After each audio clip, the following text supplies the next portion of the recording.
मध्ये शिंदे गटाचे संजय गायकवाड आघाडीवर। मराठवाड्यामध्ये महायुती 30 तर महाविकास आघाडी 26 जागांवर आघाडीवर आहे।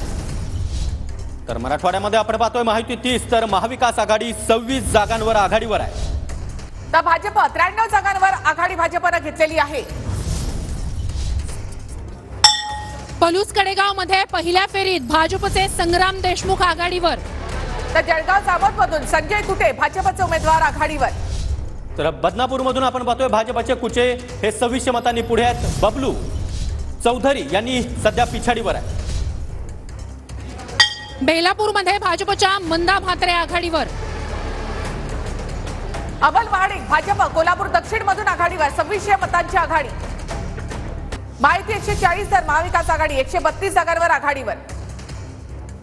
बदनापूरमध्ये भाजपचे कुचे आघाडीवर आहेत 36 मतांनी आघाडीवर।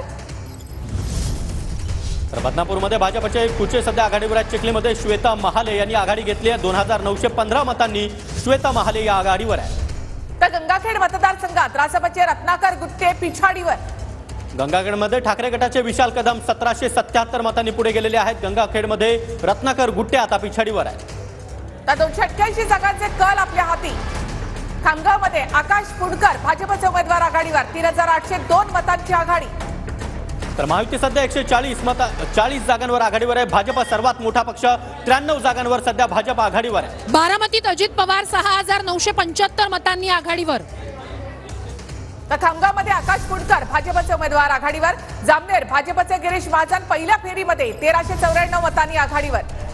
तर भाजपचे गिरीश महाजन पहिल्या फेरीमध्ये 1394 मतांनी सध्या आघाडीवर आहेत। बडे नेते आहेत गिरीश महाजन यांनी आघाडी कायम ठेवली आहे।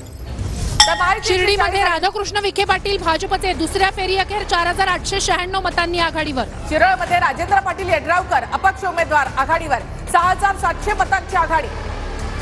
तर महायुती 140 आणि महाविकास आघाडी 134 जागांवर सध्या आघाडीवर आहेत। विलेपार्लेमधून पराग आळवणी भाजपचे उमेदवार आघाडीवर आहेत।